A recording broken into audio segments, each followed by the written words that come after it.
Përshëndetje edhe për juve. Kënaqësimet pas në studio drejt për së drejti këtu, ani pse virtualisht, gjithsesi po shpresoj që e mirë me shëndet. Po, faleminderit, mirë jemi me shëndet deri më tani, që këtu në Katar, në Doha të Katarit. Po. Na trego pak për veten, arsime qenë se s'është se të kemi pas më herët në studio, je një bashkëdhetar joni i cili jeton jashtë Kosovës, por gjithsesi je gjithmonë në vende të ndryshme duke vizituar dhe duke shëtitur botën me fjalë tjera, por që kësaj here fatkeqësisht ke qëlluar të jesh në Katar në Doha, e përmende edhe ti vetë. Po, saktë, jam banor i Suedisë, domethënë, jam nga Prishtina.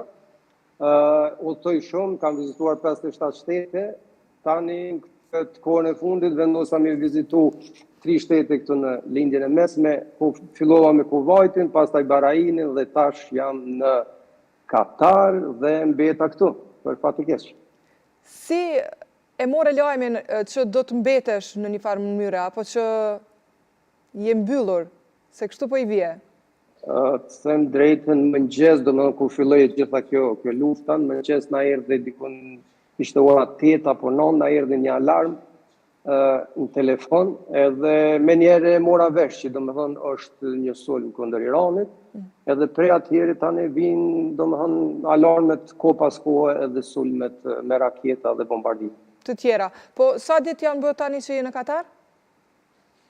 Tani jam domethënë 4 ditë. Që 4 ditë. Dhe si është situata? Situata duket që është e njëjtë domethënë si ditës së parë, përveç sot domethënë është pak më e qetë. Se 3 ditë e para ishin domethënë gjithmonë kishte bombardime apo këto raketat që i dërgojshin kundër Katarit. Përmes sulmuam këtë bazën amerikane që gjendet këtu në Doha, është njëra nga më e madhe në rajon, edhe për ta sulmuar aeroportit e shumë gjëra tjera. Si e prite një farë mënyre apo si u ndjeve në ato momente, Arsim? Po më intereson shumë di, me sa kam informacion ti edhe me djalin atje, apo jo, nuk je vetëm? Po, e vërtet, po.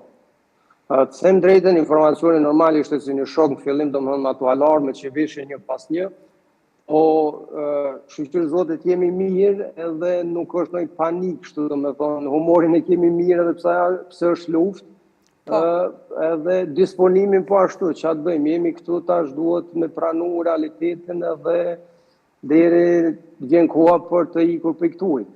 Kështu që s'ka në farë paniket madhe. Po si është çështja e kësaj panike? Se pikërisht këtë do ta diskutojmë sot gjatë gjithë emisionit. Çfarë po thonë mediat, çfarë ke lexuar, çfarë informacione ke marrë? E përmende që disponimin e keni mirë, por gjithsesi është një gjendje jo shumë e mirë për të qenë prezent në një vend ku është duke u zhvilluar në një farë mënyre një lloj lufte.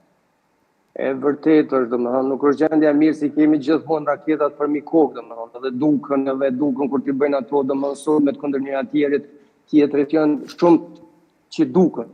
Është një gjë që është rrezik edhe pse jeta bëhet normale, domethënë, dalim në për rrugë ashtu, po është rrezik në çdo kohë.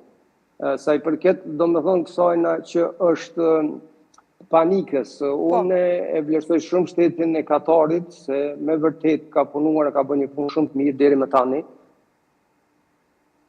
Si shpishën për rrjetet sociale në për vendet të tjera, domethënë, me këto alarmet të tepërta, se cilin alarm na vjen domethënë në telefon, nuk ka këto alarmet që bën gjithë qytetin, domethënë zhurmë me ato.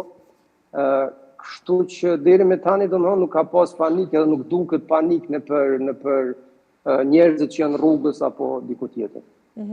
Dhe sa i përket kësaj çështjes ditëve të qëndrimit, ti siç duket edhe ke pas një video që e ke plasu në rrjetet tua sociale që e ke tregu në farë mënyre gjithë gjendjen, qëndrimin, çfarë ka bërë qeveria e Katarit në këtë rast për gjithë këta persona të cilët në farë mënyre janë ngujuar, kështu po e quajmë?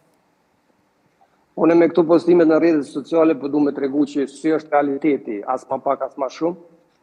Qeveria e Katarit, domethënë, ka fillu se cilit një turist apo kush është këtu që i vendosin në hotele, t'ja u pagun, domethënë, hotelet i ka pa pagesë edhe 3 herë ushqimin ditor, domethënë, që qeveria apo shteti i Katarit i merë për mi vetë. Do më thonë, ne si kemi mbetë këtu, si turista, apo si në mënyrë tjetër, nuk paguajmë asgjë për hotele edhe për ushqimin 3 ditor, asë 3 herë në ditë.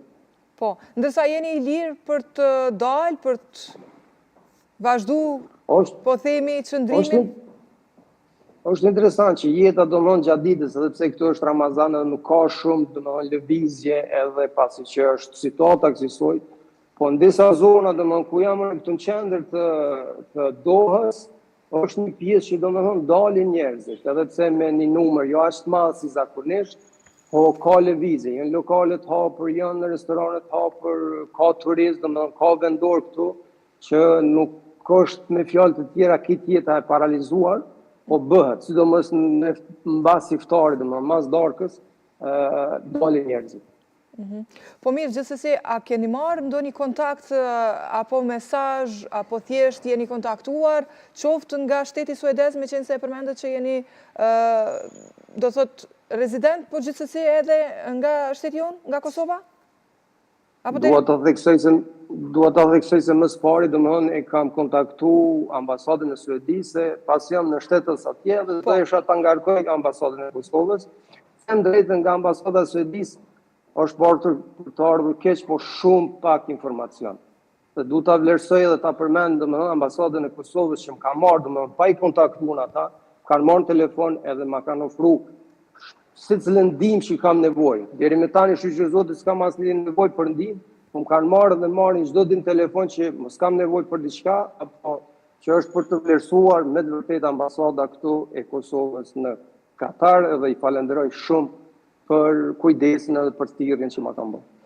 E përmende pak më herët që me disponim jeni mirë, por gjithsesi ne jemi popull të cilët e kemi kaluar një situatë lufte, kemi qenë pjesë e luftës në vitin 99, e për shumë vite kemi qenë të pushtuar, gjithsesi çfarë ndjenja të kanë ardhur në ato momente. Nuk e di nëse ke qenë pjesë e luftës apo ke qenë në atë kohë në Kosovë, por gjithsesi çfarë emocione pate kur u ndodhe në këtë situatë? Unë luftën se kam përjetuar në Kosovë, po fillimin e saj po domethënë ishte paka shumë si njëjtë domethënë ajo frika si të në thojza, po nuk e përjeton mirë, sidomos kur je domethënë me fëmijë, kur i ke fëmijë në basën, e kam djalin këtu që është 17 vjeç, domethënë e mendon shumë dhe analizon se si do të jenë ditët në vazhdim. Kështu që fillimi dita e parë ishte pak më e alarmuar, si them kështu, po tani vazhdojmë kështu, domethënë është për fat mirë, domethënë.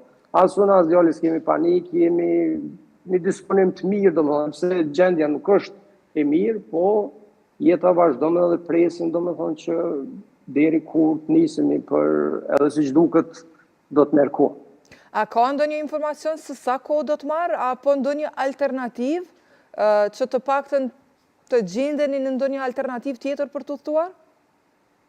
Ishte një alternativë që e kam folur me disa këtu për të shkuar në Saudinë Arabike, apo nuk e mora rrugën atje, pasi që mu dokt që më mirë të jemi këtu në Katar, duket një shtet më i sigurt. Pastaj ishte edhe një alternativë me shku në Oman, po të them drejtën shumë larg është dikon 10 orë me.